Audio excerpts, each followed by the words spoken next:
started. He has a nice bio here. And Steve Simon is an award-winning documentary photographer and author of 5 critically acclaimed photography books, including The Passionate Photographer, which was chosen as one of Amazon's top 10 art and photography books. He has photographed on assignment in more than 40 countries, and his work has been published in the New York Times Magazine, Mother Jones, Colors, Life, Time, Le Monde, Harper's, Maclean's, Walrus, never heard of that one, and many others. We'll have to tell us about Canadian. That. It's Canadian. Oh, okay. But the other one, what a prestigious list. Great job, Steve. I got that one. Yeah, I did that one. Okay, Steve is best known for his work focusing on the human condition, capturing life as he encounters it. He shines a light on important subjects and issues using the power of photography in the hope of facilitating positive change. His documentary work has been featured in solo shows across the globe. Visa pour l'Émillon, I don't speak French, sorry. Visa pour l'Hommage in Perpignan, France. Perpignan, France has showcased Steve's work 3 times. His post 9/11 work, Empty Sky, has been published by Life Books, and a complete set of prints from that project was acquired by the 9/11 Memorial Museum for the permanent collection. What a wonderful resume. Congratulations, Steve, and we appreciate you coming and judging for us. It's my pleasure. Absolutely. I'm looking forward to it. Actually, as you know, I already prejudged, so I made my decisions. Everybody got first place. Oh, should I say that to the end? There you go. But no, that didn't happen. But you know, judging is, as you know, a very subjective thing. And but, you know, though art is not a democracy, I think we find that the best pictures do tend to rise to the top, generally speaking. But once they're up there, you know, the difference between fourth and first sometimes, you know, that can be interchangeable depending on who's looking at the photos. So with that, I'll turn it over to Sean, and he can get you started. All right. Tonight is our general monochrome competition.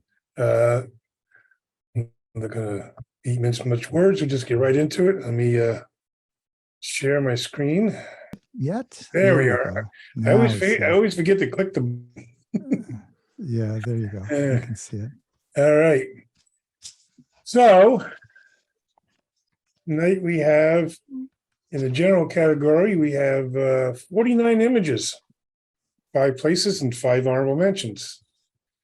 And start now. First one up. And Steve, you know that you're supposed to give critique on each one. Yeah. I'll be brief. Because there's a lot of images there for sure. We just have judges in the past who didn't realize that and got caught off guard. And it should be in the same order that I sent them to you in filing, with the exception of the ones that placed or got honorable mentions. They'll be at the end. Yeah, fair enough. Right, so first up is Someone's Watching You, Kim Koza. Okay. Well, I mean, it's pretty impactful. You know, when I first looked at this, I thought, you know, is that a real animal? And I've kind of figured out that maybe it's some sort of a trophy, or who knows, it could be a double exposure. I think it works in terms of the content itself is kind of striking. And the fact that the focus is on the animal and the out of focus area in the background, you get a sense of it, but it doesn't really get in the way. You know, I'm always looking at the edges of the frame, and sometimes, you know, I don't mind seeing a little bit extra. Sometimes the crop in the bottom, it's not at all a deal breaker in a situation like this, but I might want to see the sort of finished circle, or maybe by design, the photographer doesn't want you to know if this is a real animal or not. But I thought it's pretty strong, and I'll try and limit my comments because I can see this is going to be 7 hours if I keep going with each one. So go ahead. Next up is Sunrise, Southern Coast, Iceland, Janice Pritchett. Very nice. I like that. The light is beautiful. The one thing I will say that in looking at the work, obviously, you know, that first look is important, and, you know, the picture is going to communicate as a picture can, you know, 1,000 words instantly. Nothing communicates as quickly as a photo. But as a judge, of course, you're looking critically. So, once you have that first impression, then you're seeing if there's any kind of, it's a bit of a Debbie Downer situation where you're looking for faults. I'm like the figure skating coach and looking for little things. There's really nothing at fault here. It's quite beautiful. And the water and the shutter speed, I think, works really well in this. And I like the way the wave is illuminated. It becomes very, very striking. It's a little bit maybe bright, if you will, in terms of everywhere. I would have liked the treatment to maybe darken the areas beyond the wave a little bit, just to focus my attention on the wave itself. And I'm not going to talk like this on each picture, but enhancement is really important, I would say, from my perspective. And I think where some of the images ended up not being in the honorable mention or in the winning category is because the enhancement got in the way of the communication of the image. I'm going to give latitude. I know it's the bones of the picture that are most important for me, but sometimes, you're responsible for everything. And I know I'm looking at an electronic version and my screen's different from everybody's, but if you're not as strong in terms of your enhancement, I think if you're going to enter competition, it's good to have some help until you get to the point where you're really able to communicate what you wanted to communicate in that image. So yeah, go ahead, Sean. Move on. Next up is, what are you looking at? Sean Sullivan. Okay. Yeah, I like this picture. I find that the head area here and the angle of the bird is a little bit kind of hiding the eyes. I see a little bit of the eye there. The moment is really important. I think it's really strong. I know I'm nitpicking a little bit, but depending on the position of that beak, I think it could be a little bit clearer, because in the end, when I look at images, I feel that all images have a magnetic attraction, and compositionally, if you compose well, the viewer is going to go to kind of where you want them to go. You can also use color and enhancement to make certain parts of the image more magnetic and draw in the eye. For me, the most important connection is here, and it just falls a little bit flat in terms of the angle here, and that's what I would say.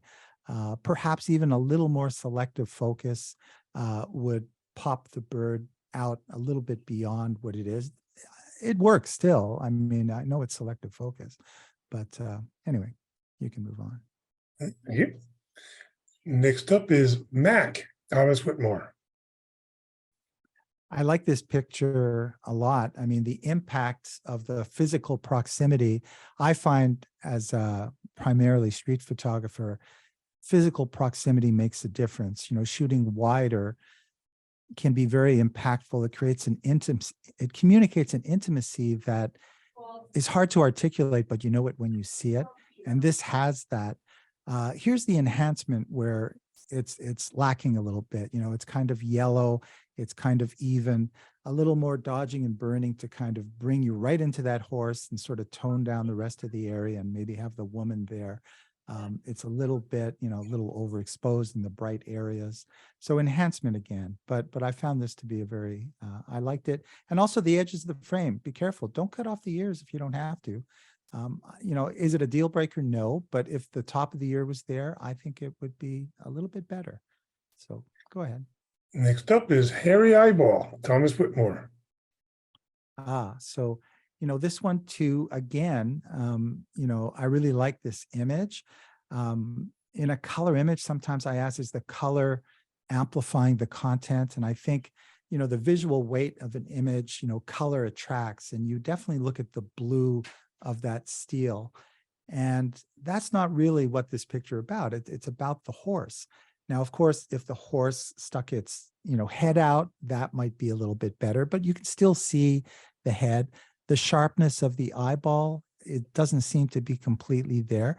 Not a complete deal breaker there. It's just that I did find a couple of shortcomings. And look, if you want to be in the placement, it really has to be kind of bulletproof. You can't have problems unless the content is so strong that it overcomes some of the technical issues.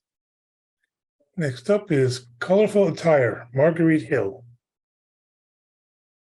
Beautiful. I like this image. And again, being very nitpicking, the edges of the frames. So the feet are cropped off. I know it's not about the feet, although I love those shoes. But would the picture be stronger? If you crop at the limbs or the feet, it tends to create a little tension. And, this picture isn't really about tension. So, but the color is beautiful. What they're wearing, the moment is great. Again, if their gaze was a little bit more toward the photographer, still maybe not really at the photographer, or if the photographer moved to the right and caught them a little bit more of their face, I think that potentially would be stronger. But it still works. It's just the feet area. You can see there's room at the top. You can just bring it down a little and include their feet. If they had ugly shoes, maybe you crop them out, but look at those shoes. That really adds to the outfit. And I'm not a fashion guy, but I know good fashion when I see it. Next up is Highlands of Scotland, Phil Olivo. Yeah, beautiful. The color is good. And again, it's very subjective. We've got the kind of foggy day. It feels to me just a little bit tight. This is such a beautiful, expansive space that I want to go back a little bit and just see more and just sort of feel small in the mountains, as opposed to kind of this particular relatively sort of pushed forward angle. Maybe see a little bit more, but the color's beautiful. And I like it. I like the contrast with the neutral sky. Next up is Monsters in the Water, Sally Wilsey. Yeah, I love these kind of abstract Rorschach tests, or I probably didn't pronounce that right. I won't tell you what I see because it's a family show here, but it's very interesting. Again, from a magnetic point of view, this area here, well, actually you can't see my mouse, but the sort of top circular area is kind of where you go. It almost looks a bit like a face. I think that maybe toning down the top left corner a little bit would keep you within, the beauty there.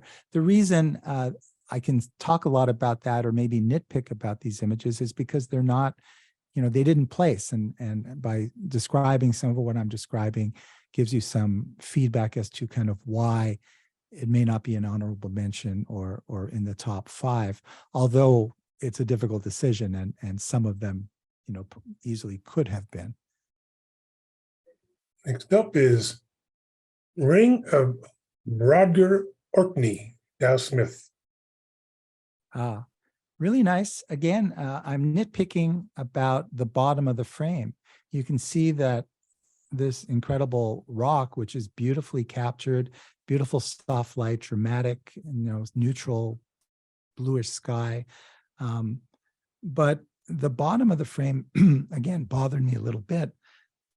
It's not a deal breaker by any means, but, in a competition, if there's something, if there's a negative element in it, that might be the reason to kind of not include it. I think this image could easily have gone in, but the ones that were chosen don't have these little negative things that I'm nitpicking about. But you decide whether it makes a difference. I think having a little breathing space sometimes, especially in a landscape or in certain kinds of images, makes sense. And if you did crop off the feet, then maybe just come in even tighter so that it's not as obvious. Next up is Pemaquid, Doug Mitchell. I like this image. I feel just slightly a little bit of distortion in terms of the lighthouse. It feels like it's kind of leaning back a little bit from the angle. Perhaps that could be corrected in Lightroom or with a 4x5 camera. I think that the subjective part of judging means that not all judges are going to necessarily be attracted to certain kinds of pictures. And for me, the subject matter is beautiful. I like the rhythm of the fence and the texture of the lighthouse itself. But in the end, it wasn't strong enough in my mind to rise to the top 10 of the many great entries in this competition. Next is On the Red Carpet, Yelena Kesey. Beautiful. Yeah, I love the title, The Red Carpet. Really nice. I love the color. I like the way the image is kind of divided in kind of textured lines, the red, and then there's the top sort of greenish yellow foliage, and then you've got the sky behind, and you've got these incredible branches. It's a little bit busy. I think that, again, the enhancement by bringing up and lessening some of the dark shadows in those amazing dead trees might make this image, pop out a little more. But because of the darkness of some of the dark trees, the clouds become very prominent. And really the clouds are maybe, the least interesting part of this image compared to all the fences there. So that's my nitpicking on this one. Next up is Wind Talking on Water, Sally Wilsey. Beautiful. I think this one, to me, works a little bit better than the other one, because it's just all the patterns and the swirls, and this reminds me of some sort of a psychedelic trip. Not that I've ever been on one, and I also see faces and stuff in it, and it's just, it works all the way around. I think one of the images that actually made it into the finals was something not all that different from this. So, part of the judges' criteria is to look at the image on its own, but ultimately, once you've sort of narrowed it down, compare it to the other ones, and then you have to make those hard decisions. Okay, next up is Partial Sunflower, Joan Heffler. Beautiful. The color is there. There's something going on. It looks like a textured filter was used. I'm old enough to remember sort of textured filters that were used in the wet darkroom. I do feel, Joan, that the cropping is a little problematic in terms of the petals. It's the same thing with the women on the bench with the feet, or the rock being just too cropped at the bottom. I don't think cropping those petals on the top are really kind of helping the image. And I think, sort of the main focus where my eye goes is to kind of that sort of central, I can't really point with my cursor, but that central sort of oval area there. And it's just a little distracting because it's pulling my eye away to sort of the cropped area, the petals. I would have maybe come up a little bit from the bottom to include those top petals. And I think compositionally that would be a little stronger. Up is Vermilion Lake Reflections, Neil Shapiro. Neil, yes, beautiful. I love the symmetry of this image. I think it works really well. I mean, I'm a big fan of maintaining the aspect ratio, but I think in an image like this, because you've got the symmetry of this incredible reflection, which I think you were good to include more of the reflection and less of the actual sky. But if you come in on the right a little bit, that's also going to give you sort of the horizontal symmetry between these two mountains. And I find that there's just a little bit too much on the right that's taking me away from the icing in this picture, which is sort of that symmetry, both, mountains to mountains or sky to reflection. So I would crop a little bit on the right if you don't mind changing the shape a little bit. And then I think this picture might have made it into the top areas. I would have considered it more. So you get an idea of my thinking, agree or not. Next up is Butterfly, Donna Funk. Nice. I like it. I think too that, again, it's a bit of an enhancement thing, because I think the butterfly needs to pop out a little bit more. It needs to be lightened and highlit in terms of the enhancement. And, sometimes cropping can do it, but also the enhancement can do it. So you could maintain this crop with the negative space, or you can maybe come in a little on the left, and that might balance it a little. And you've got the sort of diagonal line from the flower to the wing of the butterfly. But I think, Donna, it was the enhancement issue that made the butterfly a little flat and not pop out from the rest of this image. And the butterfly really is the star. Next up is Thompson's Lake, Rich Schreibstein. I like this image. I like the light. I think, too, from a compositional standpoint, I feel that maybe this picture, perhaps moving a little bit more to the right and including the diagonal branch a little more straight on, could make the composition stronger. Right now, the angle seems a little bit off in my mind. And because of that, I didn't choose this to go further. But the light is nice. The contrast between the dark sky, the rock, the way it's cropped there. I mean, that's okay. Maybe come in a little from the bottom might be good, just to a little bit below where the snow covers that base rock on the bottom left of the frame. Up is Taps for a Fallen World War II Hero, Jana Haywood. Yeah, very powerful, very powerful. A little too dark for my taste. I mean, on my screen, the darkness can be very effective, but it has to be very selective. And I would have loved to have seen his face and his glasses a little bit more obviously attracting my eye, but it tends to kind of fade into the hat, into the tree behind. And I think that this picture would be much more powerful with a little bit of a stronger enhancement. Again, that's, a common theme into why some of them didn't make it further when they could have. Up is K. Sarah Sarah, Elena Kesey.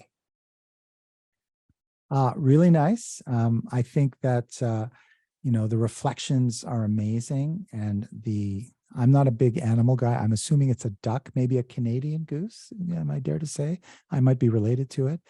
But I feel that it's just a little bit too much. I would crop this in a little bit. I like what's going on in, where the duck is, sort of just, swimming into the darkness.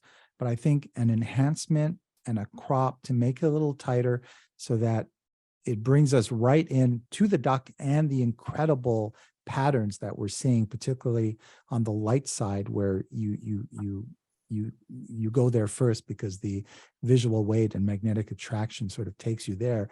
And it's great that the duck is in that area.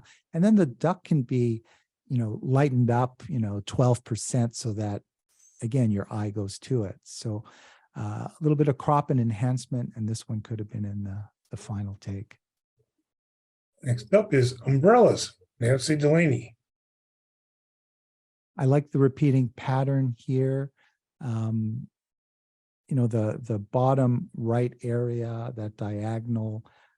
I wonder if aspect ratio isn't a criteria, then maybe coming in a little bit on the right would just keep the rhythm of all the umbrellas as your eye goes, all around the frame.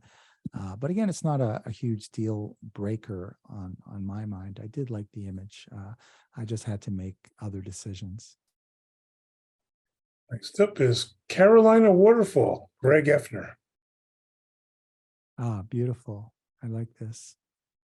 It's a little bit of a unexpected composition in the sense that, you got this waterfall, but you've got this sort of tree kind of growing in a place that you would not necessarily expect it. And I think it works really well. Because the strength of this image is in the top 2/3 of the frame, I might be apt to crop some of the bottom out so that you have that triangular base of the tree and maybe a little less of the rock. I think if I came up like 1.5 inches or something, the composition would be stronger, because right now that base rock at the bottom, sort of left side, is pulling me in a little and taking me out a little from the main, beauty of this image. Next up is Cape Rays, Janice Pritchett. Beautiful, compositionally really nice. I love the lights. I love the color. If anything, maybe I would come down slightly on the top, just because, oftentimes there's a battle between the top part of the image and the bottom part of the image. And when they're both begging for attention, it sometimes dilutes from the image. And I think that, arguably the weakest part of this image is maybe the top 1.5 inches, even though there are some nice clouds on the right side. But I think if you came down a little bit on the top, I wouldn't have to say that. And then the picture is, finished and works. Next up is Hat Envy, Bill Lanahan. I love this picture. I did find the color a bit of an issue with it. Again, it's a competition. So when I'm weighing all these great images, I'm sort of looking for things that, I don't like. And it's not, again, a huge deal breaker. It's kind of a warmth, but it's a very sort of strong vantage point. Your eye, goes to the focused area, but it also goes to the other guys. And it's certainly that guy in the second from the left that's kind of bringing you back in to look at, the person that's in focus. I would have maybe desaturated or color corrected or even considered black and white for this image, but I do like it. Next up is Blue Hour, Linda Tomasulo. Beautiful. I mean, this one could have been in that final selection. I love the monochromatic element in this color image. Excuse me. I think compositionally it works. I don't know if I do anything different. The cropping at the top, because you've got the cloud, you've captured it all. It's perfect.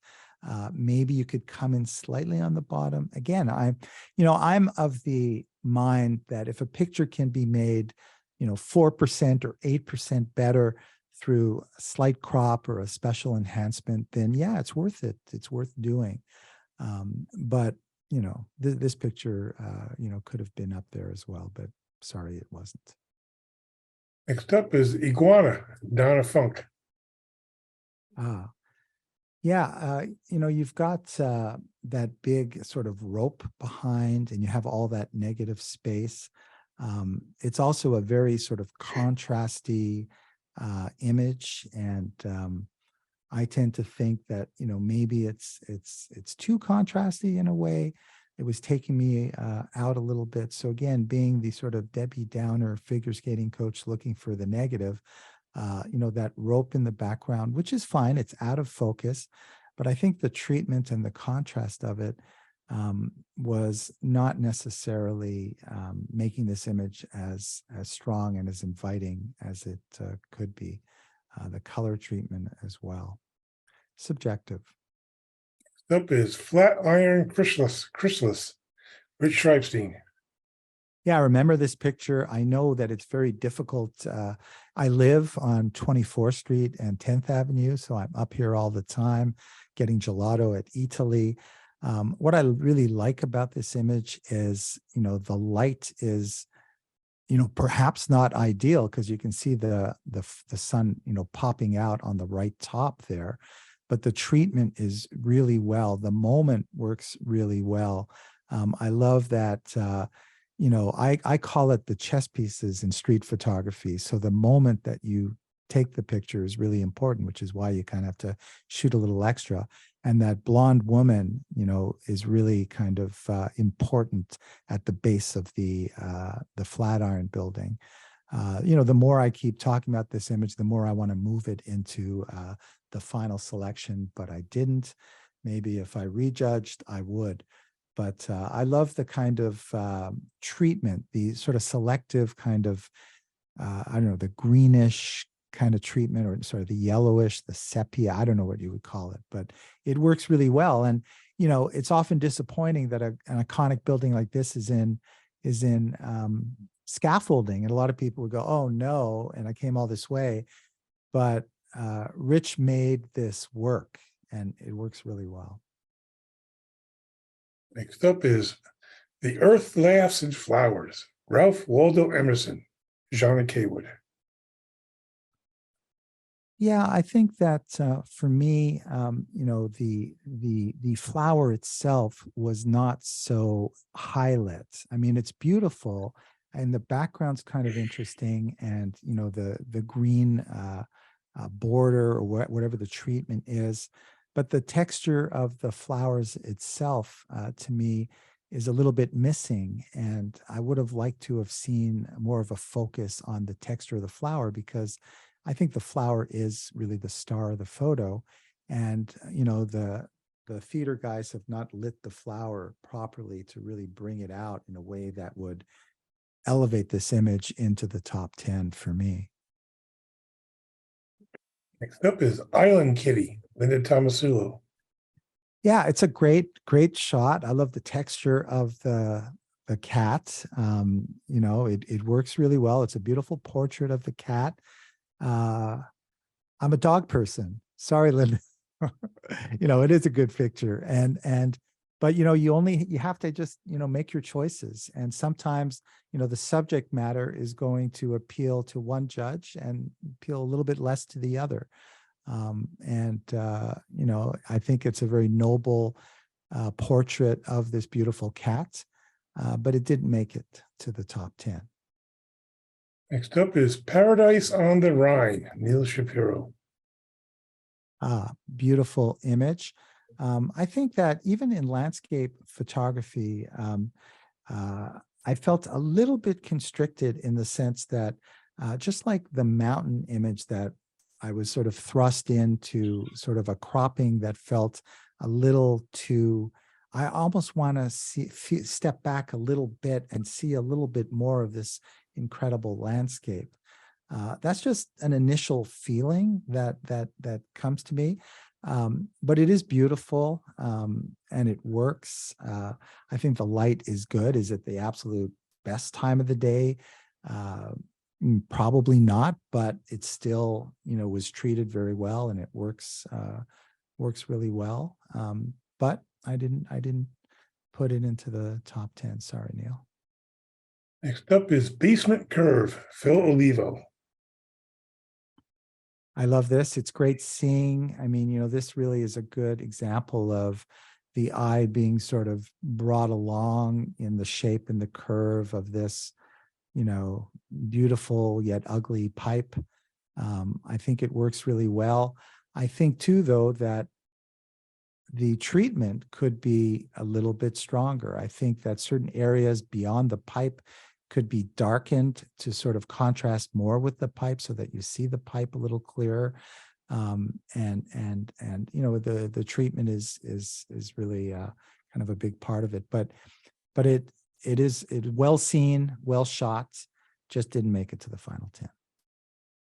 Next up is Burano Laundry Day, Sharon Silversmith. Beautiful color, a sense of place. The focus was a little bit of an issue, because it looks like that front flower pot is not really sharp. It's hard at first glance to really feel the crispness of where that is, and I'm not sure why that is. The scene is maybe not as interesting because you're including so much in it. Maybe by highlighting some of those little flowers on the wall or the laundry, you can have a more impactful image. So in the end, it's a really nice illustration of the street, but it wasn't enough to make it into the finals. Next up is Spring, Sharon Silversmith. Here too, I think that, there's an image here, but the composition and cropping is not quite there. I mean, I love the sort of green area in the back, and I love the in focus part of the flower. but there's almost too much because, you know, I think if you cropped on the right side, you know, just to where that red stem is, and maybe crop that in half and just have this sort of symmetry between the green and the red, I think that would be even stronger. And the fact that I'm seeing just sort of this being thrust into the flower itself, I think it feels just a little unbalanced, and that's why I didn't go further with this image. Next up is Fall Leaves, Patricia Garrett. Here too, I mean, look, your eye goes to kind of the left side area there, but you can see sort of that other flower that's got those strong highlights that are sort of taking you the way.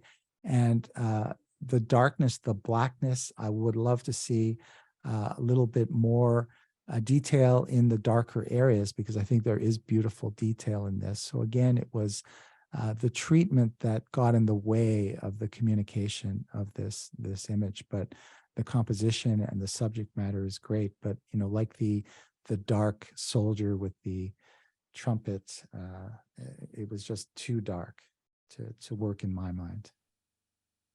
Is Forest ICM, Joe Catronio. Beautiful. I love the movement. You know, it really is live and moving. I feel the vibration of this sort of slow exposure in the forest. It's very effective. Under, you know, on a different day, if I had a different lunch, this could have maybe been in the top 10, but it wasn't. Next up is Wood Duck, Marty Bannon. I like this one. You know, again, now we're in close, you know, just like that other one that we saw, it was a little too far away. This one doesn't have quite the amazing reflections in the water, but it's all about sort of the duck itself. The treatment, again, is getting in the way. The detail and the highlights, it's a little bit washed out, you know, in the highlight areas. I would love to see the whole thing get deeper and darker so that I can really get into this image. And it feels a little bit too light to maximize the power of this image. And I gave it some penalty points because of that, but it probably could have, you know, gone further. Next up is Early Morning on the Coast, Bill Lanahan. I like this. I like this very much. I think, too, that as is often the case, as I described earlier, you've got the top part of this image is amazing with these rock formations. The right side of the image with the dark, beautiful, deep reflections and that big rock is very beautiful. But in a sense, from my perspective, the composition is not as well curated in that I think for me, focusing more on the right side of the frame and making this a vertical would accentuate the communication power of this scene. We lost Oh, can you still hear me? yeah, I can hear you now. Okay, sorry about that. Yeah, I think sorry about that ding that's going off. I think that's my computer. But in the end, you know, I have to make some tough choices. And I found some issues with even a beautiful image like this. I think it could have been strengthened with either a different enhancement, maybe sort of deepening sort of the left side a little bit in the top, or maybe cropping it into a horizontal and taking out some from the back, or maybe probably the most is, you know, making it more of a vertical, including that deep, dark reflection on the right. Next up is Red Beauties, Joan Heffler. I love this picture. It just didn't make it in the end. I think it's a beautiful capture, a beautiful image. Nothing wrong with this image. I would, you know, again, I'm nitpicking. I would deepen and darken the top flower a little bit. I think it's just a little light. You know, when you see the beautiful texture of that, wish I knew the names of those things, but whatever that cucumber is at the bottom, making it a little bit darker on the top would maybe have helped a little bit, again, in the enhancement a little bit, but it's a beautiful image. I love the out of focus bokeh area of this picture as well. Works really well. Are you talking about, just want to butt in, you said you don't know what it's called. It's like the little long elongated things, you mean? Yeah, yeah. They're called, for that type of plant, it's called a spadix. Oh, see, I would not know that. You should go on Jeopardy, because I would not do well on Jeopardy. But Okay. Thought I'd throw that Spatic, in. I'm going to immediately Spatic. forget that I know that, because my hard drive only has so much room, and I'll probably not need to use that too often. Mhm. Mhm. Next up is A Reminder of Spring, Dan Steen. Beautiful. I really love this image. Why didn't I put this in the top 10? Well, you'll look at the top 10 and you tell me.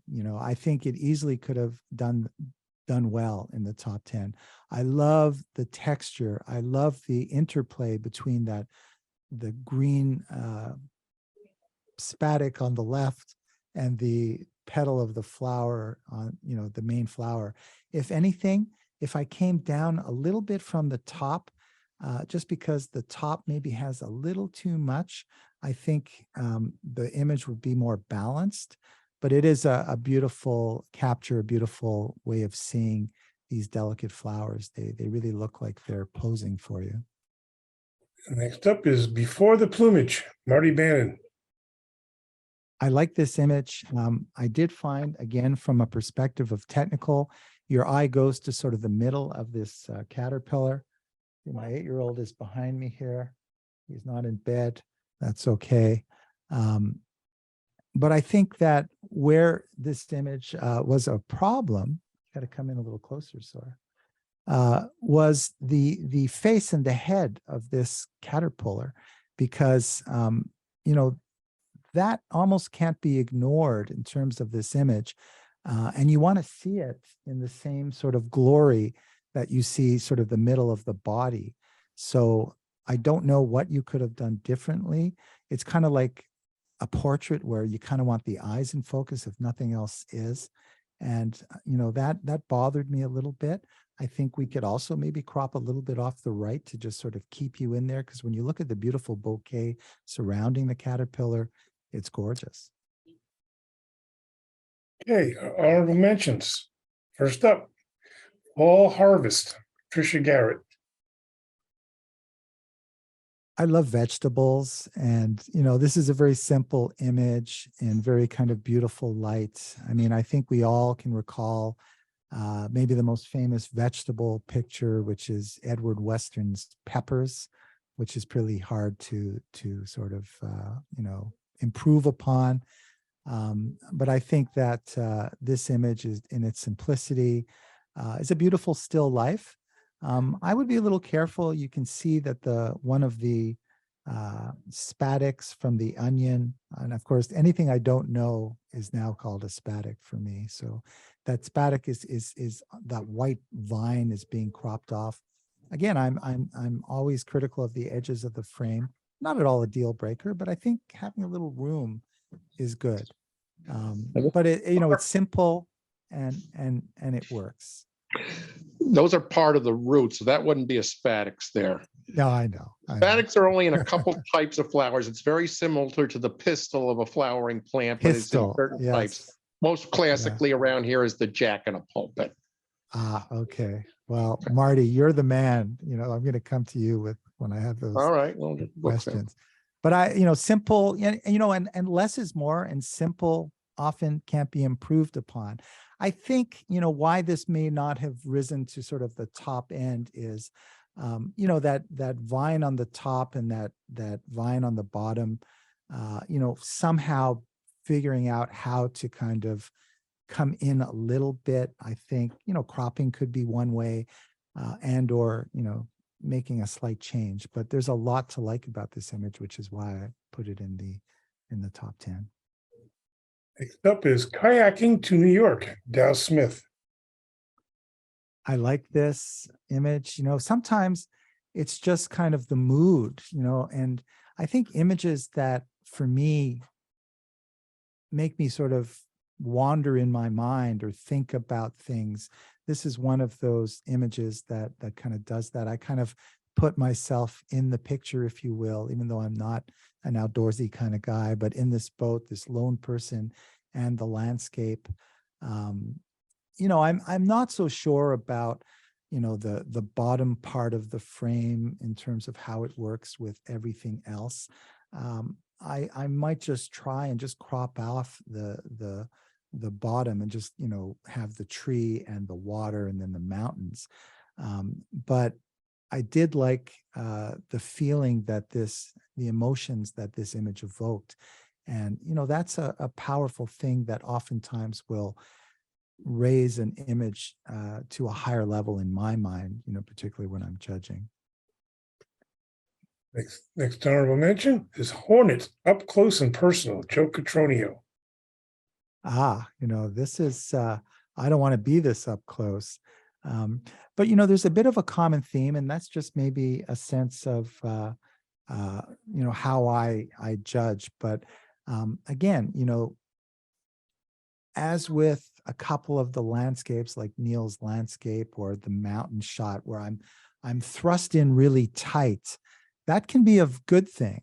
But sometimes I'm almost too tight. And how would I know it's too tight? Well, when I see those, the whatever those things are, Marty, that are coming out of his nose, and they're being cropped off on each side, I almost want a little bit more breathing room. But listen, it's in the top 10. It's a hard image to get, but I did find a little bit of issues or problems because of the composition of cutting out. And I don't mind the cutting out of the things in the background, but it's just those two things on, maybe coming in a little tight. I don't know, but that's my story and I'll stick with it. Next up is Adirondack Lion, Greg Effner. So here we go. So, it's Balloon, sort of I'm like, sorry, I need glasses. okay. It's sort of like, what is it? The three bears, or, one is not so good. One is not. We saw 3 duck images, but Greg's image is the one that made it to the finals because, here it solved the problem of that high contrast version of the duck that was very colorful, but the high contrast was a problem. This one is closer in, so you're right in there. And that first one was a little too far away and it was lost a little bit. This one is just right. And it's a beautiful image, a beautiful mood is captured, very simple, and it works. Okay, next honorable mention is The Garlic King, Sean Sullivan. This is just fun. I mean, I love The Garlic King. And I love the woman who's kind of approaching the Garlic King in the background. We're not sure what happened after that, but it's just kind of a fun image that, brings a smile to your face, even the out of focus background. And, one of the things I often marvel at is how something in the background can be really out of focus, but it still contributes to the storytelling image. And the guy with the beard is also just a supporting actor to the woman that's sort of in full illumination and laughing. I think, Sean, you could bring out the Garlic King a little more, lighten it a little, because that woman is kind of a main attraction. And I think the garlic guy could be 15% brighter so that, and maybe the woman can be a little bit darker so that he's there. But I wasn't going to stop me from choosing this image. Thank you. And our winners, in 5th place, a reflection of John Brown's farm, Dan Steen. Yeah, we saw a lot of great abstract reflections. This one kind of falls in that category. It's a beautiful reflection, maybe not so abstract, but it just works on all levels. The American flag is something very noticeable. It really is a kind of a beautiful painterly reflection that won out over some of the more abstract ones that were there. And, that's why it's in the top images. In 4th place, Sepulchre Dome, Nancy Delaney. Beautiful. Yeah, beautiful light, beautiful treatment. It's a really interesting angle. You know, all eyes go to that circle there. That's what draws you in there, and it almost feels like you're going to be sucked into another world. It's just a beautiful architecture, you know, really well captured.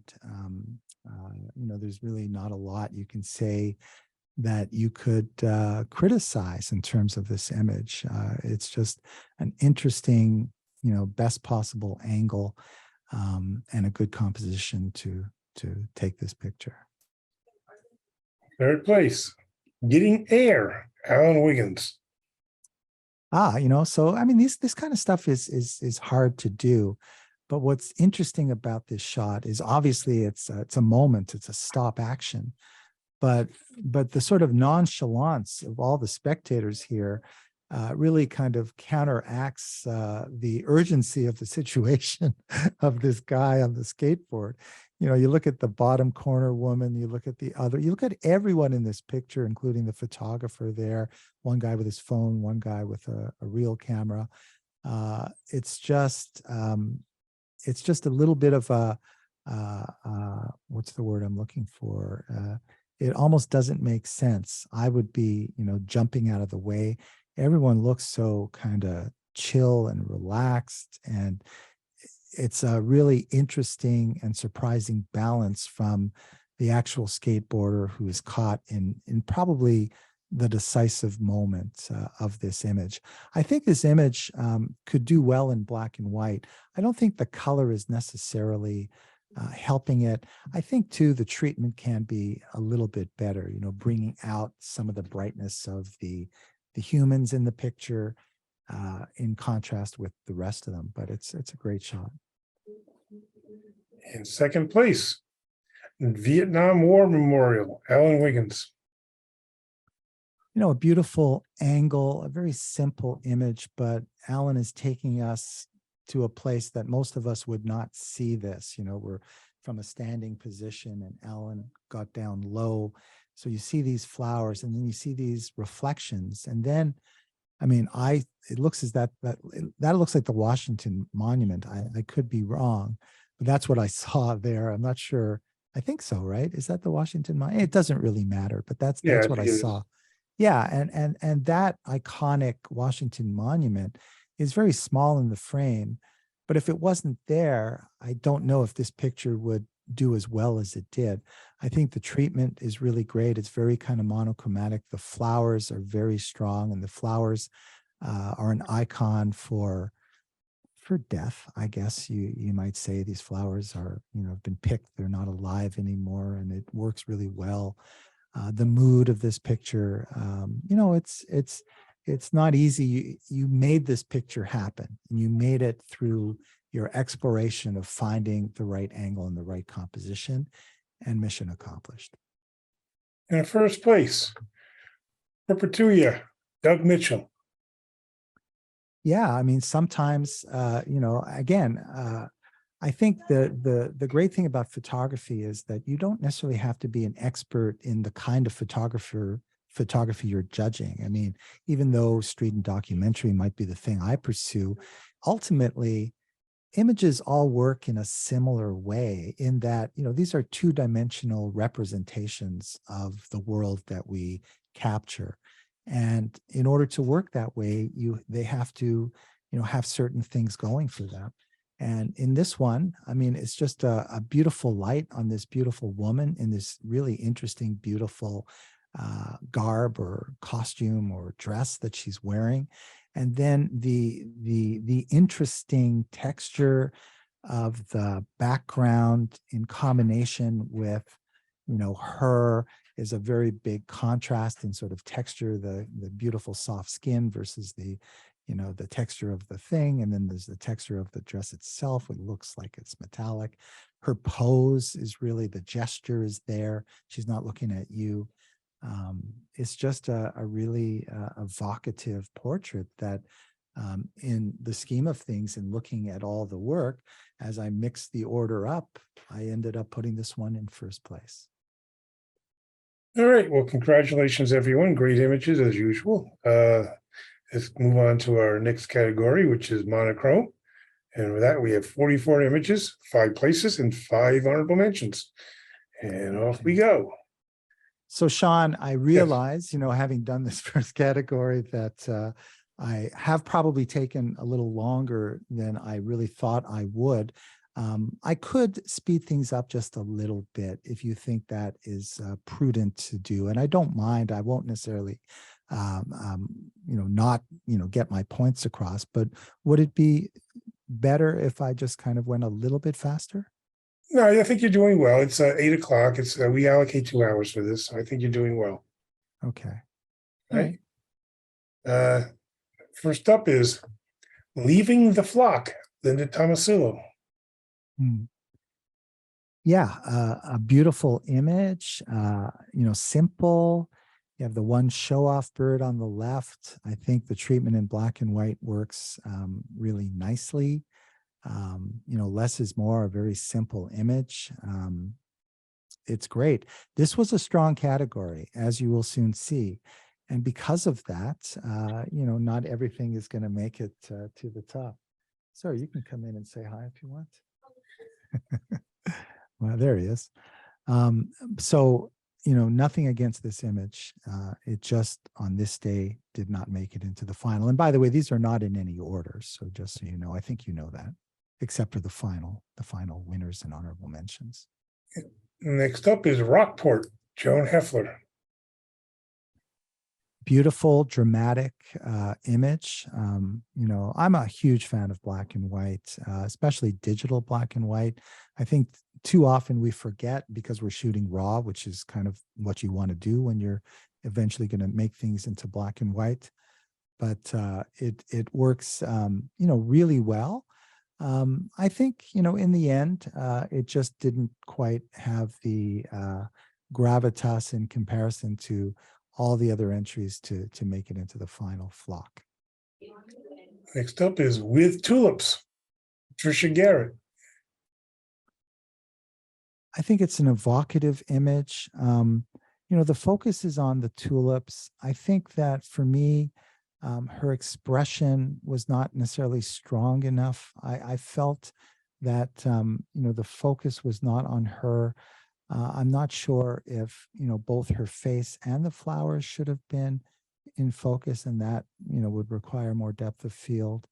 I'm not sure her expression is strong enough. I feel that her lips are kind of giving me a little bit of a self-consciousness, which may be wrong. But for those reasons, I didn't elevate into the top 10. Next up is Up and Around, Sally Wilsey. I think it's great. I mean, we love the sort of patterns that are going on here. I think that perhaps this image, although it's very it's very well composed. The bottom section of the circle and the fence or the banister on the right before you get to the curved part really frames it well. But the strength of the image is in sort of the top right area of those banisters. So perhaps for the good of the team, by moving in tighter to that and just having this constant kind of rhythm of winding your way up to the top. But because you've got all this foreground stuff and you've got that white monolith on the left, in a sense, it takes away from the power of the circular things that are happening at the top. So I think a more tighter version of the top would have maybe got me to put this picture in the top 10. Next up is Attitude, Rich Schreibstein. I like this picture. I did. I love shooting in the street. I love attitude. I think the attitude was captured here. It's interesting. But it just didn't get. I love the patterns and the shadows.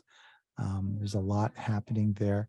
White cars and white trucks are a bit of a nemesis. Not so much the white car next to the woman, but that white van. I think you could, take that out on the left and just make it a little more vertical, and that would strengthen it a little. But in the end, this one just missed the top 10. Next up is Snow Owl, Sharon Silversmith. I think the idea of a black and white for this works really well, but I think the angle of this image of this owl is not maybe strong enough to be elevated into the winner's circle. The focus on the eye and the top and the head of this animal, I think, needs to be highlit more. So by shooting it a little bit from this angle, it's not quite giving you the impact and the strength of the beauty of this animal that it could if it was a little more focused on the texture of the face and the eyes, and a little less on the body hiding behind the plants. Next up is Cylinders in Black and White, Dan Steen. I like this image. I like it a lot. It's a little flat, again, from a treatment standpoint. I would have liked to have seen a little bit more contrast. I like the scale of that truck to these amazing, whatever they are. Marty, what are those? Maybe perhaps if we crop out those square fences on the right and just concentrate on, the vertical part of that building against these smokestacks with the tree, that would sort of simplify it and make it a little stronger, and you increase the contrast and the tonal range, and then maybe this would have been up in the top 10. Next up is Lewis M. Alan Wiggins. Luis Mendez, I was with another camera club the other day who had an image of him, and I have an image of him.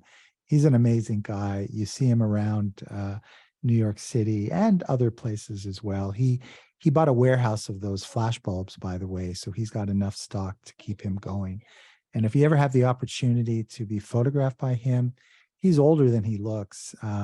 I would take it. I've had the honor of being photographed by him, and the prices vary from like 20 to $40, but he'll sign it. And, he's kind of a bit of a living legend in terms of what he does. And he trains new photographers that are doing this. I like this image. Again, I'm looking at everything within the frame. It's not a deal breaker, but, those two figures in the background, did they disappear a second after this frame was made and he still maintained this, GQ pose? If so, that would have made the image stronger. I think that because of those two people there, and I know that things are out of your control, but I almost feel that, who knows, they go away and then other people kind of mess up the background. But that negative space would work better if those people weren't there. And then maybe coming in a little to the left, maybe taking that door frame out, just so we see a little bit of the it's the little things that matter. But it's a great shot. It just didn't make it to the final. Next up is Jerusalem Market, Nancy Delaney. I like this one. I like the guy in the foreground, sort of looking up in contrast with the sort of craziness. I like the woman sort of walking into the craziness. The focus sort of keeps you at the bottom part of where that guy is looking. It's a strong shot. I might crop a little off the bottom. Do we need to see all that stuff there? Maybe just some more of a thin line would be good. I like the shot. I just didn't choose it in the top 10. Next up is Ocean Art 2, Elena Kesey. Another abstract kind of a shot. And, in these kinds of pictures, I'm looking to kind of where my eye is going. And, the fact that the top left area is bright is bringing me up into that area. And that's not really where I need to be with this picture. And then there's sort of the focus as well, where the focus is sort of in the bottom left. And sometimes that's an issue. Sometimes you need more depth of field, or sometimes you need to bring the focus, in the third layer or the second layer. And, for those reasons, I found that the picture was not working as strongly as it could have. So I didn't choose it. Next up is Sync by a Window, Dan Steen. I think it's a beautiful capture. I don't really like that word. It's a beautiful rendition of this scene. It works really well. I think compositionally, the light is very beautiful. It almost feels like an HDR. He's got all this great detail everywhere. The texture works. But in the end, I think maybe the subject matter, for me personally, wasn't enough to kind of make it to the top 10, just because, again, it's a strong category. Next up is Shell, Kim Koza. Again, this one is akin to the spiral staircase in that you've got all these great spirals going on. And it's a little bit different in the sense that I think it all works. But I almost maybe want to see a little bit more sharpness all the way through. And I don't even know if that's even possible, depending on how close you are without maybe focus stacking. But in some ways, again, still, I almost want to go in even tighter and more abstract, but it works. It works. I like it. I just didn't like it enough. Up is Cycling the Titans, Greg Effner. I think I like this image. I love the texture of the forest and the trees and the foreground and the middle ground and the background and the sky. It's very strong. I think compositionally, potentially maybe coming in a little bit on the bottom so that the impact might be a little bit stronger. I think oftentimes when I look at landscape images, when the photographer, between sort of the foreground, the horizon, and the top of the image, if there's a little bit of equality there, in a sense, it sort of dilutes the strength of the image. And sometimes you have to choose how to make the composition more dynamic by getting rid of something. I think I would not get rid of the sky, but because the foreground repeats itself a little, I think by having a smaller strip at the bottom would bring you into this landscape in a way that would be more impactful. But it's a strong image. It just didn't make it to the top. Up is Icelandic Affection, Janice Pritchett. I love the moment. I had an issue, really just more of a technical thing. And I didn't feel that when I was looking at that image that where the focus needed to be on the horse, that you can see his face is strong. I wanted to see that sharper, and I didn't feel that it was sharp. If it was sharp, there's no question it could have made it into the final round. But because of that, I did not choose it. Up is Paisley Close, Dal Smith. I think details can be really powerful. And I think too that, again, from a curation of the composition point of view, you have to kind of decide, will this picture sort of stand on its own, or is it more of a kind of a resolute image of something that you want to remember or want to see? I think that, when you have words in an image, you're always going to read them. For me, the texture of that sign is very strong, but as a photograph, I would probably, take this image and then move in on the top part of the image and get in tight on that sculpture and see this face with the words. And I think if that was the picture that didn't include the Paisley Close, that would be a more impactful, stronger image, even though it, wasn't showing me exactly what this is. But, oftentimes, I say it a lot in my Passionate Photographer book that, that first picture is the starting point. And then you explore, because oftentimes in my own experience, the final image was not that first one, although sometimes it is.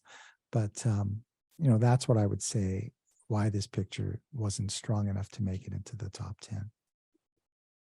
Up is a historic house, Marguerite Hill. I like it. I would like to see maybe a little bit of the straightening with this. It's an historic house, but coupled with a little bit of the distortion and the maybe a little bit of sloppiness in composition. We talked about cropping feet and cropping the Marty, are those eaves on the top, whatever those things are.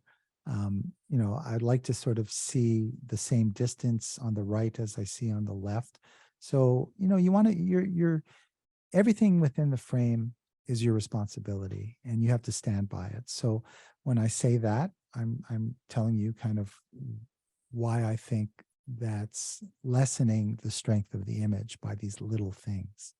So it didn't make it to the top, but I love the drama of the lights and the treatment of the image in black and white. Next up is Reflections, Sharon Silversmith. This one is really nice too. It's it's a great symmetry. I love the reflection. I'm not even sure what I'm looking at. If I look too close, is that a mirror? That's reality. This is Albany, I guess, right? Maybe I'm wrong. Yes. I think though that again, from a treatment point of view, I think that the image is overall a little bit dark. I would like to see a little bit more tonal range in this image. But again, that's not stopping me from elevating this into the top 10. It was just, there was a lot of good stuff in there. And this one on that day did not end up there. Next up is Carvings in Olive Wood, Nancy Delaney. Yeah, I think too, again, being critical of, when you have people, you can crop them off at the forehead and that's okay. I don't have a problem with the crop on this. I'm just thinking that somehow it feels a little kind of grainy, and I'm not sure the granular sort of treatment of this image is making the image as strong as it can be. Now, stepping back from that, because I'm not really sure that's true, the Jesus figure holding the lamb is very powerful. The faces in the background are very powerful. But from a compositional standpoint, whatever that thing is next to Jesus, that column, your eye ends up there to a certain degree, to a degree that is too strong, that's taking me away from either the Jesus figure or the guys in the background. So I guess what I'm saying is, because of that, I think there was a stronger composition, which is why it's always good to, shoot this and move a little, work it. And oftentimes, you'll end up in a slightly better place. And maybe, Nancy, you did that and you chose this one. You may not necessarily agree, but those were the shortcomings that I found with this that kept it out of the top 10. Next is Canada Goose, Joe Cotroneo. I love a Canada goose, and I think this image is very simple and it works.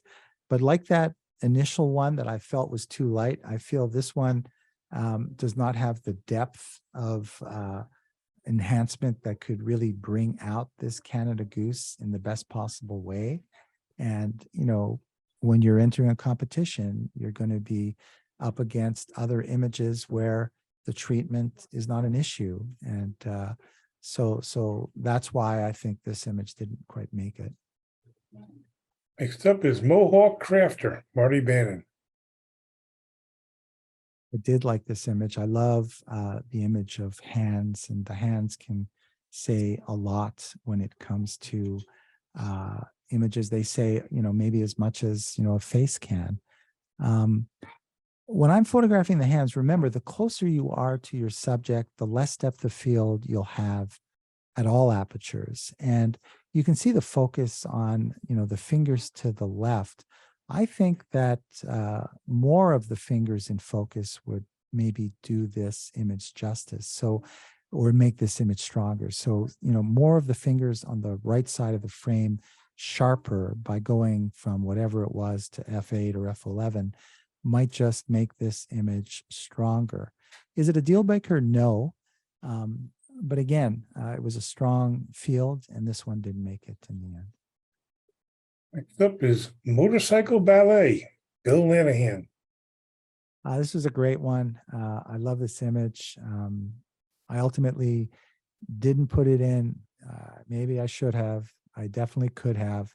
I don't really have any issues with this. I think, again, the enhancement could be more powerful, but it's certainly strong enough, and I'm not penalizing it for that. It was one of those images that I almost put in, and I didn't in the end. So sorry about that, Bill. On a different day, it deserves to be there. I'm looking at it now. I'm, feeling a little bad that maybe I didn't, but that's how it all works. And again, this is not, this is a subjective scenario. Next up is Banana Spider, Donna Funk. Again, these are difficult images to get. And I think too that, again, it was a strong field. I think, the dark areas of the spider could be lightened a little bit to see a little more detail in the shadows.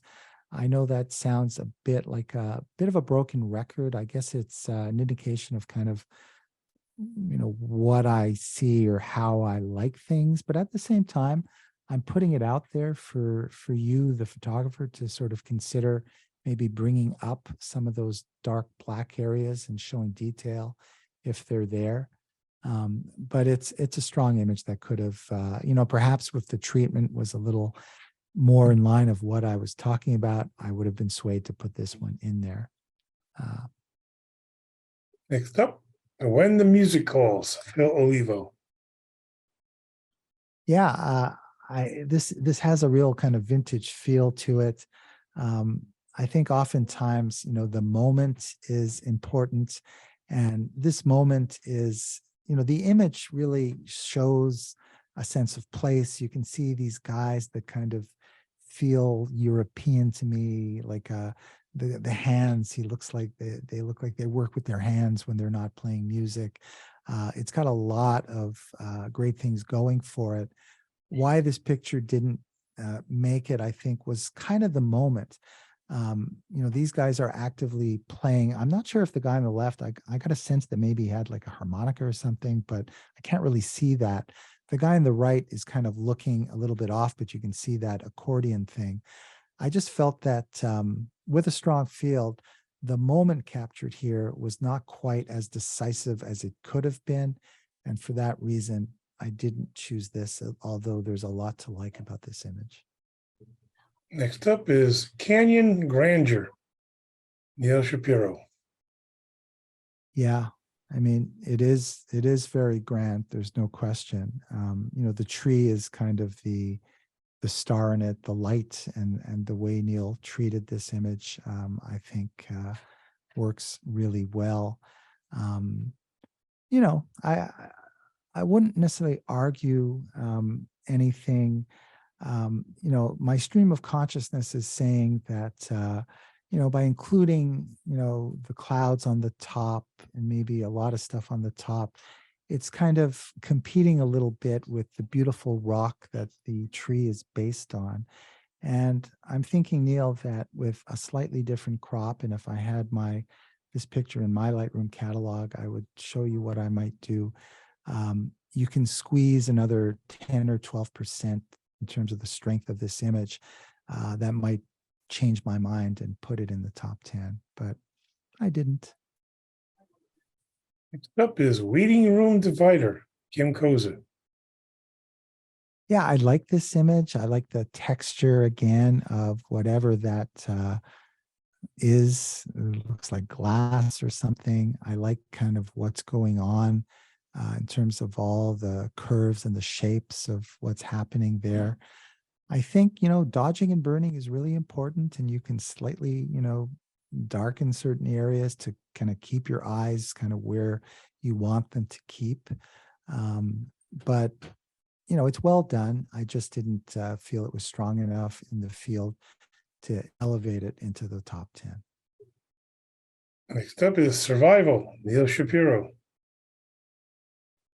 Yeah, you know, this is obviously, you know, a strong image. I mean, you know, as a street photographer, I kind of feel that when it comes to people that are off the grid, sort of, so to speak, you know, people that are asking for money and so on, you shouldn't just look away the way we often look away. And you know, it's uncomfortable and it's sad to see.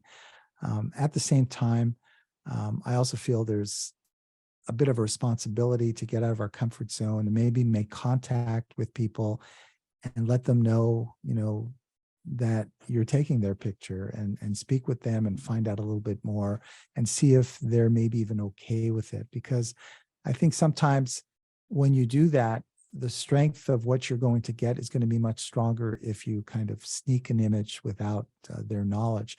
I'm not criticizing Neil or this image because of that. But you know, I've seen this kind of thing, this kind of image before, and I'm not really feeling that compelled. Somehow I'm a little bit, you know, pushed away from the person, and I'm not exactly sure why. But it's a strong image. I can see from her eyes that maybe she's blind. I don't know what's going on there, but it's a strong image, and I'm bringing my own baggage to this particular image, and I think that's why I ultimately didn't put it in the final. But it's beautifully composed, beautifully treated, powerful content. You know, so what's wrong with me? Why isn't it in there? Well, let's see what I did put in. I don't even remember now. Next up is Mushrooms, Patricia Garrett. Well, anyone that knows me knows that the only vegetable that I don't like is a mushroom, but I like a mushroom in a photo. And I think this is really beautiful. And I forget what the word that describes the sort of, you know, putting human qualities to inanimate objects. But this kind of does this, you know, these mushrooms kind of, there's just sort of a gracefulness to it. I think it works really well. You know, it's you know, getting toward the peppers, Edward Weston, but not quite there. I think maybe tightening in a little bit might be good. I think, you know, the sharpness or the crispness of the detail in those little, you know, paper, whatever those are. But it's well seen and really kind of an interesting image. It's anthropomorphism is what you're thinking of.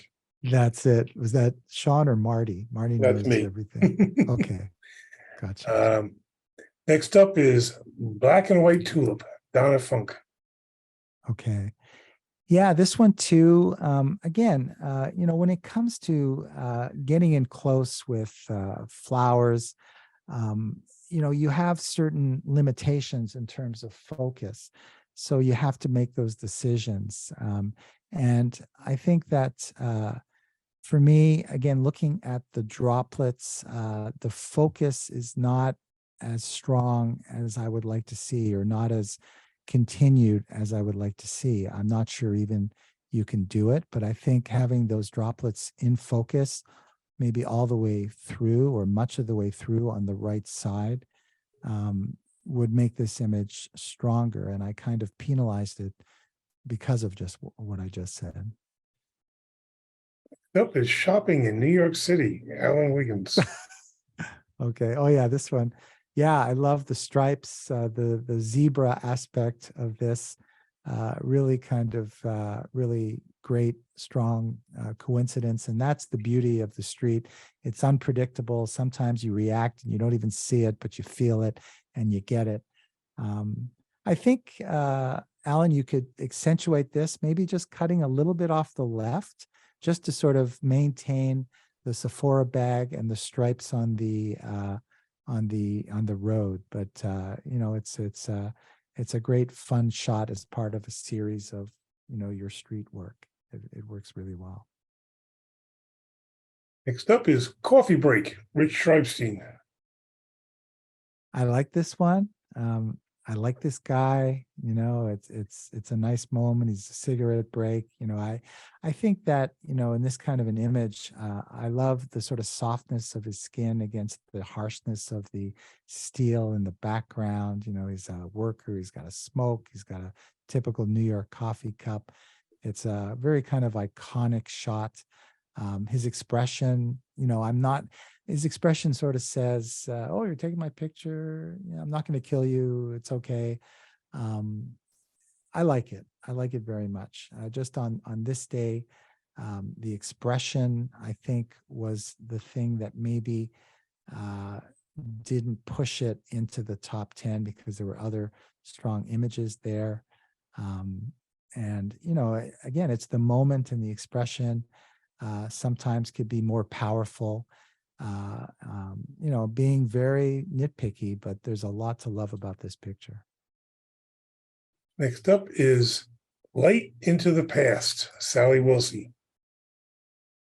Yeah, I mean, I love these abandoned kind of places.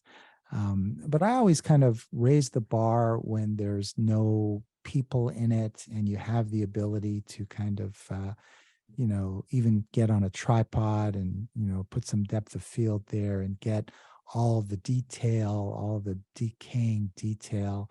And then, you know, the enhancement, you know, there's a couple of, you know, strong, iconic, you know, it says weep in the top there. That's a powerful phrase. I think the treatment can be enhanced. I think the weak link might be the building outside those windows, which is not as interesting as everything in this interior.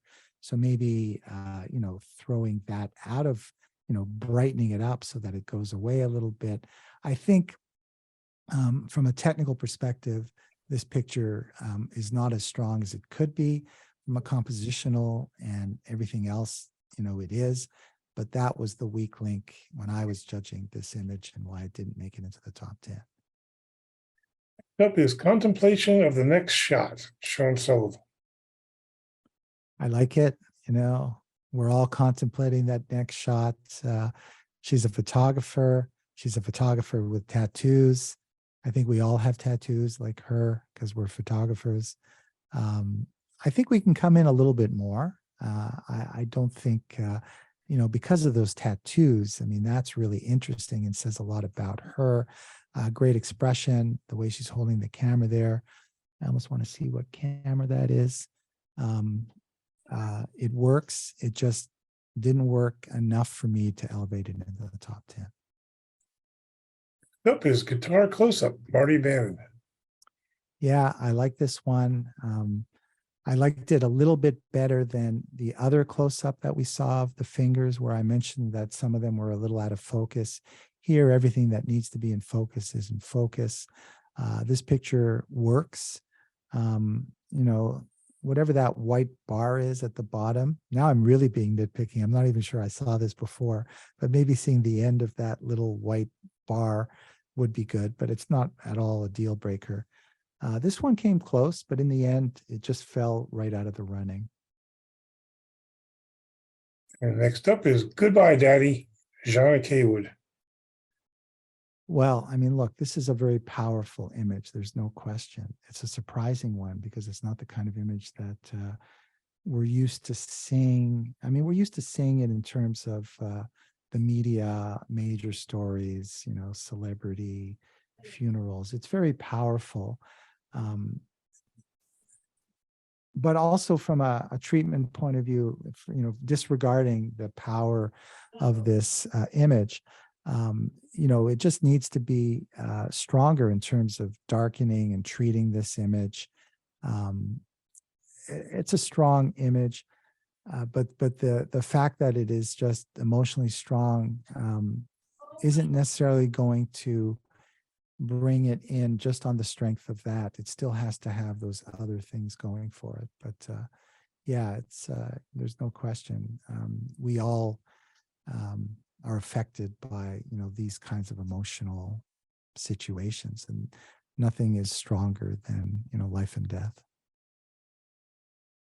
Honorable mentions. First up, spring times 4 plus reflections equals this image. Yeah, I mean, this is again, it's a great abstract. Joe It's Catronio, I'm sorry.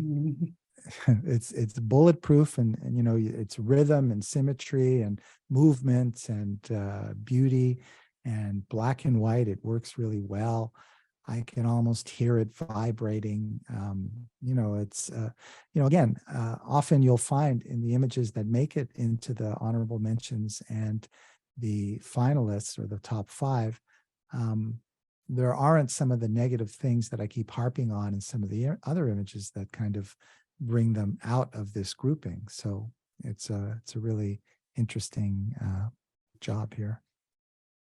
Next up is Diamond Beach, Janice Pritchett. Beautiful. I mean, look at the ice here, and here's an example where kind of the lightness we saw, in that funeral shot, where you had the guy with the flowers that was kind of light and it was a little too light. I think the lightness works here because you've got all these, beautiful ice formations in the foreground that kind of meld into the sky. And then, compositionally, importantly, the placement of where the photographer is, I think just adds an extra layer of interest in this image that, I'm a sucker for, you have a landscape. A lot of people would wait for the photographer to get out of the picture. You're ruining it. Whereas I think, Janice took advantage of the fact that the photographer was there. And I think it adds to it because it adds scale. It adds an extra element, the moment, the way his body language is there. I think it works compositionally really, really well. Don't get me wrong, that little guy, and he's not a little guy, but that little area of the frame of him is very important to the overall strength of the image, and everything counts. And it's amazing how oftentimes a small little element can make or break a picture. Next up is Alone with His, I think it's supposed to be Alone with His Phone, but Along with His Phone is what Dow typed. Oh yeah, again, very, very easy to kind of read. Where does your eye, the magnetic quality of an image, it goes to the guy. He's in focus, he's intent. The gesture, the hands, the hands are important. The way he's holding the phone, the way he's looking at the phone. His fingers are kind of like the rows of stone that he's sitting on, in a way, and the texture of his jacket and the texture of his fingers, the rhythm of that, the composition and the negative space, all eyes to him. That's why I selected this image in the top. Next honorable mention, When Dreams Reach to the Moon, Greg Effner. Again, very dramatic, reminiscent of that image we saw earlier of the church with the circular thing. It's a very dramatic shadow play on this building that is echoed in the drama of the sky that we're seeing, the deep, dark tonal range. You created a photograph when there wasn't necessarily a photograph there. And part of it, as you can see, was in the treatment, so you saw the image. I'm sure when you took it in its raw form, it didn't look like this, but you finished your vision. And that's why the enhancement is so important. Next up is Death Valley Display, Bill Lanahan. Now, I think why this one wasn't in the final 5, but instead was in the honorable mentions was, again, a little bit like Neil's image, where I felt there was a little too much on the right. You've got this dramatic sky with the rays of God coming out of the clouds, and then you have this little car that gives this epic scene a sense of scale.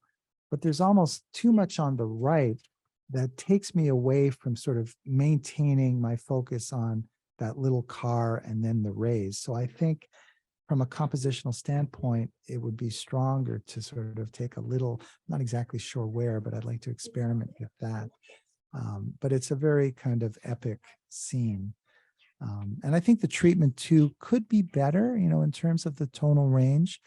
But the bones of the image were so strong that I wanted to put it in the final take.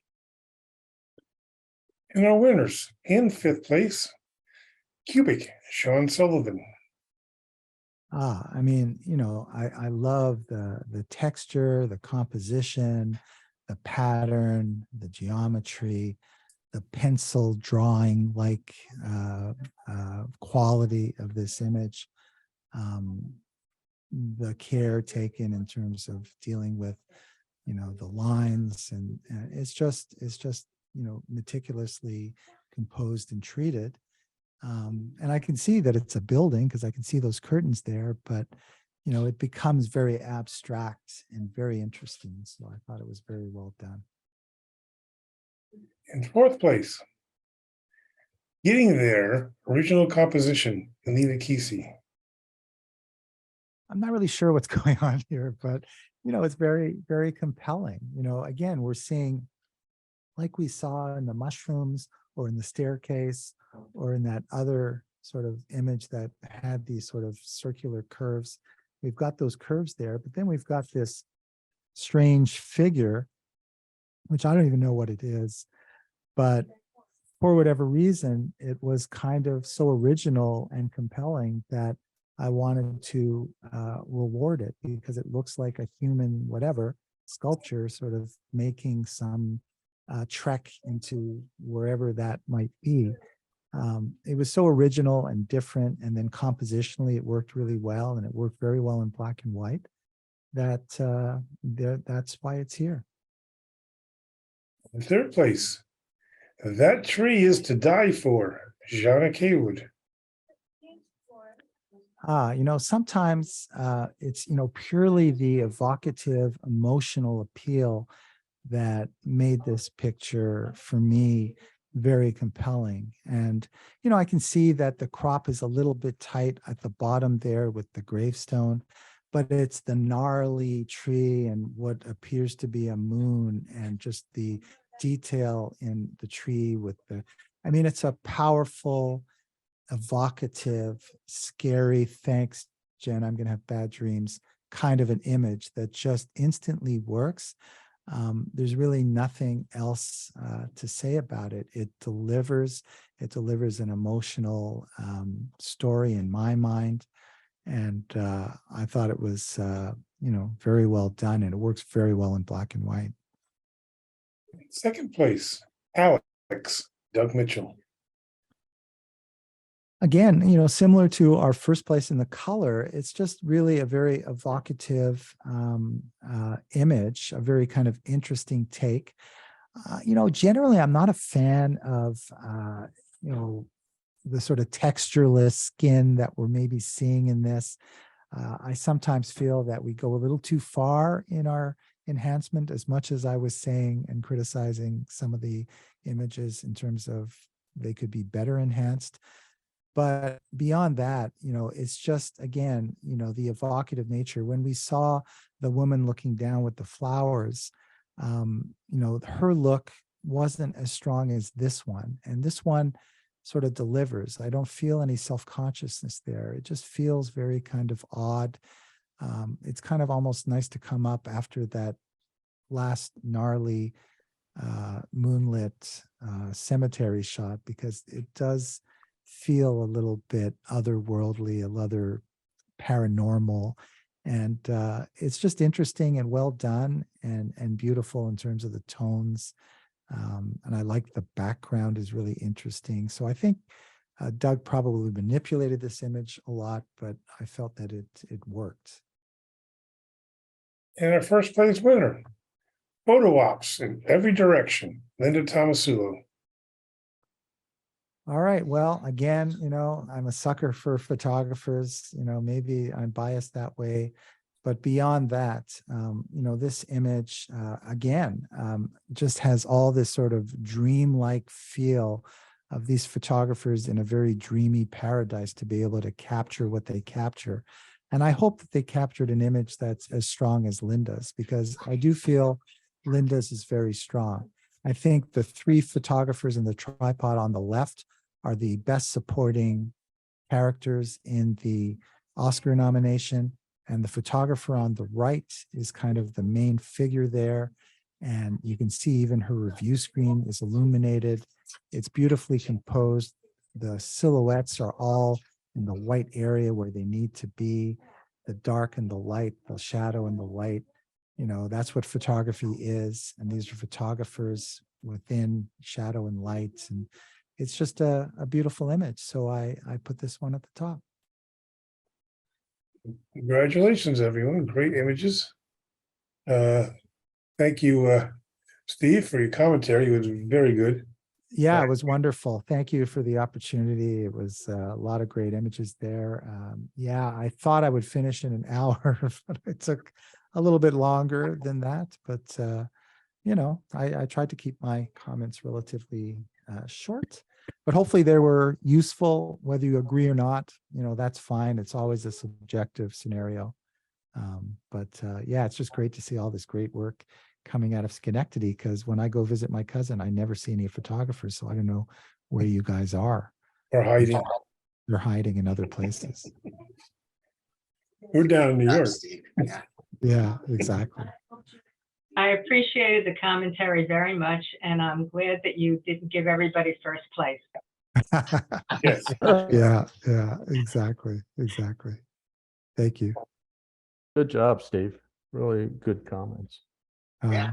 I appreciate that. Yeah, I mean, listen, I'm in this, like, you know, it's so great. I mean, this is the beauty of the club, right? Where everyone gets together in a kind of encouraging and positive way, because we want to just move forward. And we don't know how far we can go as photographers. So it really is essential to kind of hear, not so much, it's great to have good comments, but you know, if you get a negative comment, or not even a negative comment, but a constructive comment that you see something now that you didn't see before, you know, you can use that to kind of make things better the next time you go out. And then, you know, who knows what our limits are if we keep striving to get better. So that's why it's great to have each other and outside judges, I guess, to help. Right. I think, yeah, you know, there's a lot of eye openers. And it was because it was such a close competition, you really got the finer points of details that a lot of times we may not hear in some competitions. So, I mean, it really drove home a lot of little things, but the little things make the big difference in terms of going from good to great. So I like that, as opposed to, you know, teasing me and picking on me about spadixes. That's another story. Yeah, exactly. Well, Yeah, I'll be look it watching up. for you. I'll be watching for you at Jeopardy. SPADIX. I'll We're be gonna watching for you change your on name, Jeopardy. Maury, to Cliff Clavin. I do nature Oh. photography, so I know a little bit about the plants and flora and fauna that I go out and, well, you get me Yeah, on no, architecture. I'm teasing you in a positive way because you have a knowledge that few people have, you know, so that's If I take great. a picture of these things, I got to answer for it. Exactly. Well, we really appreciate you judging for us, Steve, and I think you did a really good job. And I'll definitely refer people to your commentary, but like I did, you referred you to someone to watch, because I think that's really important for judges to see what other judges do, so they understand better. Yeah. Right. No, appreciate it. And actually, I did look at the one that what was his name? The gentleman's name? I think it was Greg that I sent you. Yeah. Yeah, Greg. Yeah. Yeah, it was great. I mean, I didn't watch the Yeah. whole thing, but I watched, and he was fast too. He was like in an Yeah. hour. So I was trying to kind of do that, but you know, didn't. We've had quite some make it. judges. I think it's actually good that, you know, we've seen this, you know, I think you should crop over here. And actually, I think that's great. You know, they're looking at the photo and trying to fix it. Yeah. And as long as they don't spend Yeah. all night on one photo doing that, I think it's great. And Exactly. you did a great job Exactly. pointing out things. I thought that was Yeah, Yeah, yeah. so we've had our Okay. share of judges who are like, well, I like red. Okay. Yeah. That's a nice photo. That's a nice Yeah. photo. Right. Yeah, No, that's we, why I we started love sending, good commentary. We- that's why I started sending links to the examples for people so Right. they actually understand. Yeah. Yeah. And we really like having good commentary because it does help improve our photography. Yeah. That's the key, right? And Yep. we're all seeking it out. I'm seeking it out too. Like I want to, of course, you know, you get something you really are excited about. And when you hear criticism, if that criticism is, you know, good, that's good. And, you know, the better you get, the harder it is to get that kind of criticism that will push you further. But it's essential because we're so close to the work that we make that it's really hard for us sometimes to see what others see. And it is true that, you know, the best pictures do tend to rise to the top, generally speaking. And there is a bit of a consensus, but not always. And I think, you can convince someone this one over that one once you hear what people have to say and they look again and yeah, you're right. Maybe that is helpful, or maybe that, could be a good thing. So. Well, I posted your website in the chat. If people scroll back, they'll see it. And yeah, or you can mention it again. But yeah, you have some terrific photos there, and I really highly recommend people go take a look at it and check out your books. I haven't yet, but I want to. Yeah, absolutely. Yeah, and feel free to email and criticize my images. Sure, I may have a good cry, but ultimately I will learn from the experience. And you're always looking to find, this kind of constructive criticism to push yourself to make yourself better. Have you found that your publishers criticize and give you good feedback, or? Yeah, I mean, listen, I think collaborating with someone, the whole idea of collaboration is to make it better. And if the collaboration is not resulting in that, then maybe that's not the right collaboration. But I've been a lifelong sort of journalist, photographer, and to be honest, I've been disappointed a lot in terms of, you do the job and then you submit it, and I don't have the final say over what's picked. And oftentimes I've been disappointed. But as an artist, we can all make that final selection. So we stand by it, and at least we're not, disappointed that they chose this one over that one. Because you know the best. I mean, people can say whatever they say, but ultimately that image represents you and you have the final say. So regardless of, what Ansel Adams told you, you have that final say. So. Boy. Okay, so everybody get their images, their photo essays in by Saturday to Dow if you're entering. Dow, how many did you say you had? I don't know if he's still Oh, on. he but left. He said He said 7. 6 or 7, I think. Yeah, Oh, we seven. need more than that. Come on. I heard there's only one first place, so why would I enter? All There right. you go. Yeah, I'll see what I can do. I had eye surgery today, so I'm, Oh my I goodness. was wondering why. I thought somebody Oh, might put yeah. the eye, you thought it was an artist statement? I thought those were. I thought maybe you I had thought one those of were those static. Red Ryder BB guns and you put your eye out or something. Oh, no, I poked. I poked it with a Spadix. Yeah. Oh my God. Too But you're close from that. Hey, Marty, I'm did you? poked with a Spadix. Well, watch out when you're in the woods; they come right out at you. Oh my God. All right. So we'll Feel see By the you better, way, next Marty. week. Before Right. you Thank go you, away, Steve. Thank you, Okay. Steve. very See you much. all Bye, next week. everyone.